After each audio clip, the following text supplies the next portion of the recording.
अथ व्यवस्थितान् दृष्ट्वा धार्तराष्ट्रान् कपिध्वजः प्रवृत्ते शस्त्रसम्पाते धनुरुद्यम्य पाण्डवः ऋषिकेशं तदा वाक्यम् इदमाह महीपते सेनयोरुभयोर्मध्ये रथं स्थापयमेच्युत।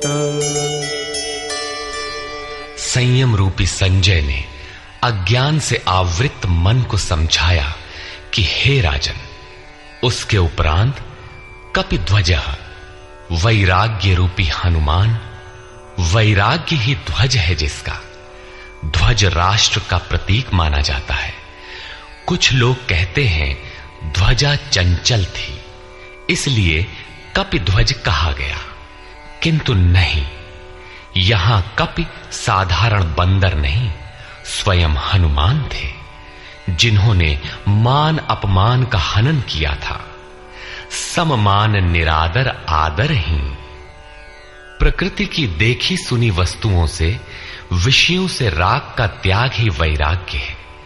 अतः वैराग्य ही जिसकी ध्वजा है, उस अर्जुन ने व्यवस्थित रूप से धृतराष्ट्र पुत्रों को खड़े देखकर शस्त्र चलने की तैयारी के समय धनुष उठाकर ऋषिकेशम, जो हृदय के सर्वस्व ज्ञाता है, उन योगेश्वर श्री कृष्ण से ये वचन कहा, हे अच्युत, जो कभी च्युत नहीं होता, मेरे रथ को दोनों सेनाओं के बीच खड़ा करिए।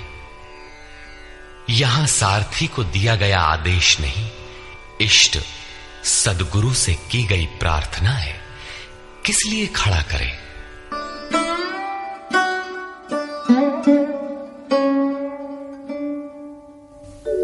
यावदेतान्निरीक्षेऽहम् योद्धुकामानवस्थितान् कैर्मया सह योद्धव्यम् अस्मिन् रणसमुद्यमे।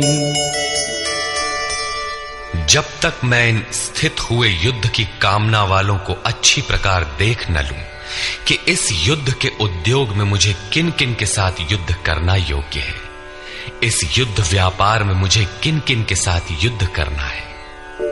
योत्स्यमानानवेक्षेऽहम् य एतेऽत्र समागताः धार्तराष्ट्रस्य दुर्बुद्धेर्युद्धे प्रियचिकीर्षवः। दुर्बुद्धि दुर्योधन का युद्ध में कल्याण चाहने वाले जो ये राजा लोग इस सेना में आए हैं, उन युद्ध करने वालों को मैं देखूंगा, इसलिए खड़ा करें। मोह रूपी दुर्योधन, मोहमयी प्रवृत्तियों का कल्याण चाहने वाले जो राजा इस युद्ध में आए हैं, उनको मैं देख लूं। संजय उवाच।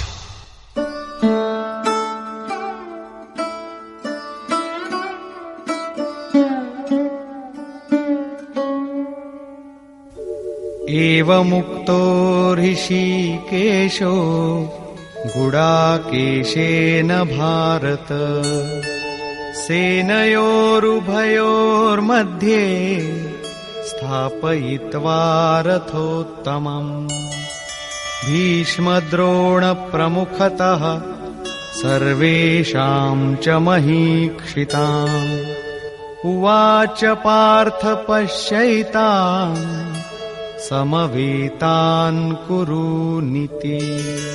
संजय बोला, निद्राजयी अर्जुन द्वारा इस प्रकार कहे जाने पर हृदय के ज्ञाता श्री कृष्ण ने दोनों सेनाओं के बीच भीष्म, द्रोण और महीक्षिताम, शरीर रूपी पृथ्वी पर अधिकार जमाए हुए संपूर्ण राजाओं के बीच उत्तम रथ को खड़ा करके कहा कि पार्थ, इन इकट्ठे हुए कौरवों को देख, यहां उत्तम रथ सोने चांदी का रथ नहीं है।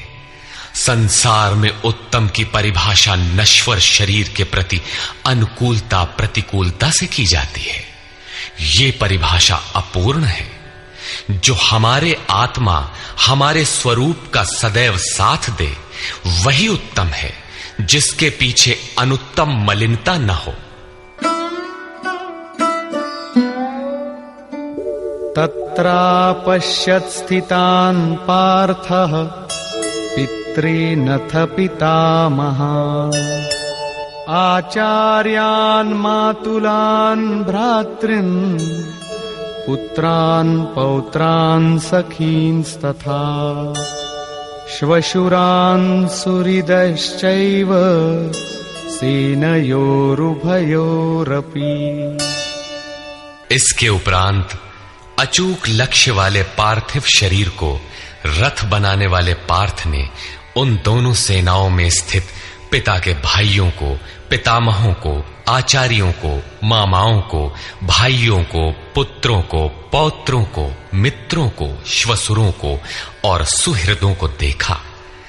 दोनों सेनाओं में अर्जुन को केवल अपना परिवार, मामा का परिवार, ससुराल का परिवार, सुहृद और गुरुजन दिखाई पड़े। प्रचलित गणना के अनुसार 18 अक्षौहिणी 2.5-3 अरब के लगभग होता है, जो आज के विश्व की जनसंख्या के समकक्ष है। इतने मात्र के लिए यदा कदा विश्व स्तर पर आवास खाद्य समस्या बन जाती है। इतना बड़ा जन समूह अर्जुन के 3-4 रिश्तेदारों का परिवार मात्र था। क्या इतना बड़ा भी किसी का परिवार होता है? कदापि नहीं। ये हृदय देश का चित्रण है। तान् समीक्ष्य स कौन्तेयः सर्वान् बन्धूनवस्थितान् कृपया परयाविष्टो विषीदन्निदमब्रवीत्। इस प्रकार खड़े हुए उन संपूर्ण बंधुओं को देखकर अत्यंत करुणा से आवृत वो कुंती पुत्र अर्जुन शोक करता हुआ बोला। अर्जुन उवाच।